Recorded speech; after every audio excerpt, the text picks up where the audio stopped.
بسم اللہ الرحمن الرحیم ورفع اور بلند کیا ابویہ اپنے والدین کو علی العرش تخت پر، وخروا اور گر پڑے لہو اس کے لیے سجدہ سجدے میں، وقالا اور کہا یا ابتی اے میرے باپ، ھذا یہ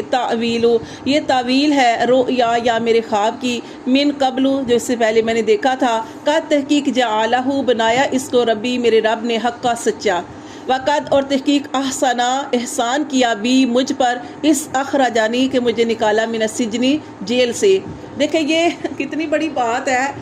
کہ آپ سوچیں کہ وہ اپنی تکلیف کا اظہار نہیں کر رہے، اتنی تکلیفوں سے گزرے لیکن وہ نعمتوں کا شکر ادا کر رہے ہیں۔ انہوں نے یہ نہیں کہا کہ میں جیل میں مجھے یہ ہوا، مطلب ظاہر ہے ایک بندہ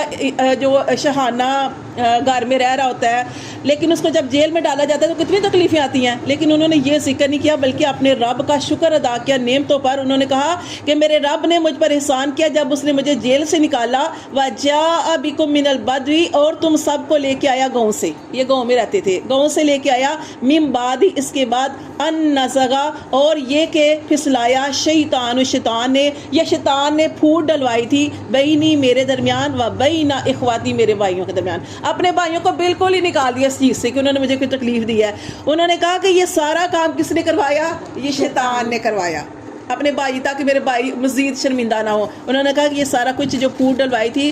میرے اور میرے درمیان شیطان نے ڈلوائی تھی، انا بے شک ربی میرا رب لطیفن وہ بڑا ہی باریک بین ہے، لما یشاء وہ جو چاہے کرتا ہے، وہی تدبیریں کرتا ہے، اس نے تدبیریں کی اور اللہ تعالیٰ تم سب کو یہاں پہ لے کے آیا۔ انہ بے شک وہ هو العلیم الحکیم، وہ اللہ خوب علیم